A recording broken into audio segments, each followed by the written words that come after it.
ഇപ്പോൾ സമൂഹ മാധ്യമങ്ങളിലൊക്കെ നിരന്തരം ചർച്ച ചെയ്യപ്പെട്ടുകൊണ്ടിരിക്കുന്ന ഒരു വിഷയമാണ് ഈ കെട്ടിടങ്ങൾ വാടകയ്ക്ക് കൊടുക്കുന്നതായിട്ട് ബന്ധപ്പെട്ടിട്ട് നിയമപരിഷ്കരണം വന്നു എന്നുള്ള രീതിയിൽ ധാരാളം വീഡിയോസാണ് ഇപ്പോൾ വന്നുകൊണ്ടിരിക്കുന്നത്. അത് ഗുണമായിട്ടും ദോഷമായിട്ടൊക്കെ പറഞ്ഞുകൊണ്ട് ധാരാളം വീഡിയോസ് വന്നുകൊണ്ടിരിക്കുന്നുണ്ട്. സത്യത്തിൽ കേരളത്തിൽ ഇങ്ങനൊരു നിയമ പരിഷ്കാരം വന്നിട്ടുണ്ടോ? ഇല്ല എന്നാണ് അതിൻ്റെ ഉത്തരം. കേരളത്തിൽ യാതൊരു വ്യത്യാസവും വന്നിട്ടില്ല.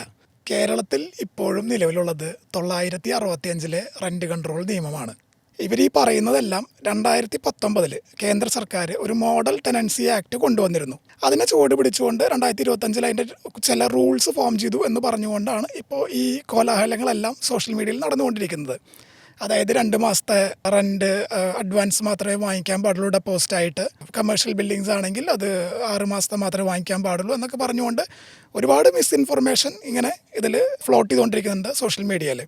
അതിൽ തികച്ചും യാഥാർത്ഥ്യവും ഇല്ല അതിൽ. ഇപ്പോൾ 2019 മോഡൽ ടെനൻസി ആക്ട് നടപ്പിലാക്കിയിട്ടുള്ളത് എന്ന് നമ്മൾ പറഞ്ഞു. കേരളത്തിൽ നടപ്പിലാക്കിയിട്ടില്ല എന്നും നമ്മൾ പറഞ്ഞു കഴിഞ്ഞു.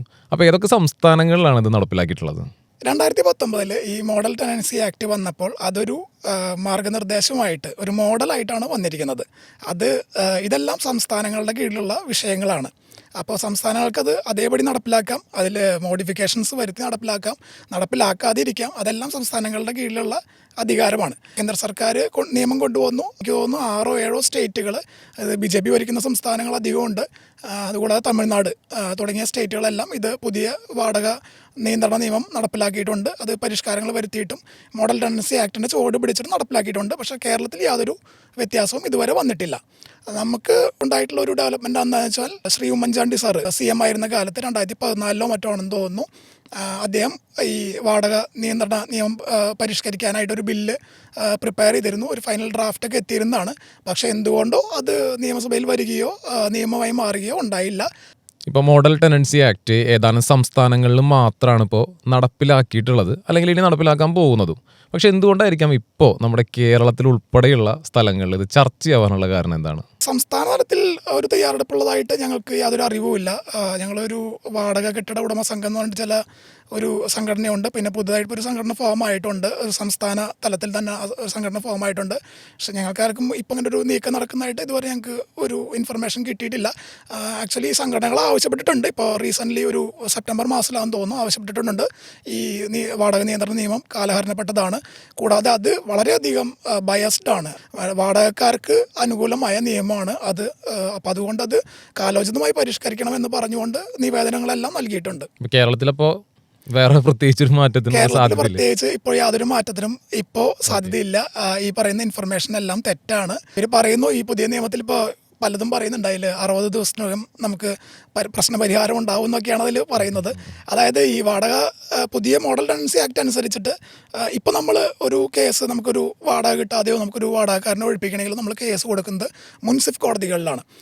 അപ്പോൾ ഇനി ആ കോടതികളിൽ നിന്നും ആ ഭാരം ഒഴിവാക്കിക്കൊണ്ട് ഇത് പരിഹരിക്കാൻ വേണ്ടി മാത്രമായിട്ട് റെൻറ്റ് കൺട്രോളിന് വേണ്ടി മാത്രമായിട്ട് അതോറിറ്റി, ഒരു ട്രിബ്യൂണൽ പോലെ രൂപീകരിക്കും.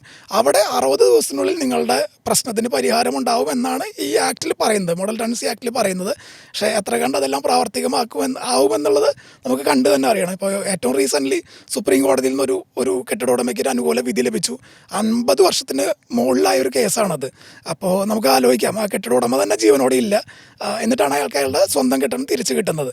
അപ്പോൾ വളരെ ബുദ്ധിമുട്ടുള്ള ഒരു അവസ്ഥയിലൂടെ തന്നെയാണ് കേരളത്തിൽ കടന്നു പോകുന്നത്. കേരളത്തിലുള്ള എല്ലാ വാടക കരാറുകളും രജിസ്റ്റർ ചെയ്യേണ്ടി വരും എന്നുള്ള രീതിയിലാണ് ഇപ്പോൾ ചർച്ചകളൊക്കെ സോഷ്യൽ മീഡിയയിൽ നമ്മൾ കണ്ടുകൊണ്ടിരിക്കുന്നത്. സത്യത്തിൽ ഇത് രജിസ്റ്റർ ചെയ്യേണ്ടതുണ്ടോ? ഇപ്പോൾ കേരളത്തിലെ നിലവിലെ നിയമം എന്ന് പറഞ്ഞു കഴിഞ്ഞാൽ, നമ്മൾ സാധാരണ ഇപ്പോൾ വാടക കരാറുകൾ എഴുതുന്നത് വീടുകൾക്കായാലും അല്ലെങ്കിൽ ചെറിയ കടകൾക്കൊക്കെ ആണെങ്കിൽ പോലും നമ്മൾ എഴുതുന്നത് 11 മാസത്തേക്കാണ്. അതിൻ്റെ ഒരു നിയമവശം എന്താണെന്ന് വെച്ച് കഴിഞ്ഞാൽ 12 മാസത്തിൽ കൂടുതലുള്ള, അതായത് 1 വർഷത്തിൽ കൂടുതലുള്ള വാടക കരാറുകൾ മാത്രമാണ് നിർബന്ധമായി രജിസ്റ്റർ ചെയ്യേണ്ടത്. അപ്പോൾ അതിന് താഴെയുള്ള 11 മാസത്തേക്ക് എഴുതുകയാണെങ്കിലും അത് ലീഗലി വാലിഡ് ആണ്. രജിസ്റ്റർ ചെയ്തില്ലെങ്കിൽ പോലും ലീഗലി വാലിഡ് ആണ്. അതുകൊണ്ടാണ് അതിപ്പോഴും അങ്ങനെ എഴുതുന്നത്. ഇനി 12 മാസത്തിന് മുകളിലുള്ള കരാറുകളാണെങ്കിൽ ഇപ്പോൾ കേരളത്തിൽ നിർബന്ധമായിട്ടും ലീസായിട്ട് രജിസ്റ്റർ ചെയ്യുന്നുണ്ട്. അപ്പോൾ ഇപ്പോൾ നിലവിൽ ചർച്ചകൾ മാത്രമേ ഉള്ളൂ, പ്രത്യേകിച്ച് നിയമപരിഷ്കാരങ്ങളൊന്നും പ്രത്യേകിച്ച് യാതൊരു നിയമപരിഷ്കാരവും വന്നിട്ടില്ല. സംസ്ഥാന സർക്കാർ അത് എത്രയും പെട്ടെന്ന് കാലോചിതമായി പരിഷ്കരിക്കട്ടെ എന്ന് മാത്രമേ എനിക്ക് പറയാനുള്ളൂ. അപ്പോൾ നിലവിലുള്ള ചർച്ചകൾ തുടരട്ടെ.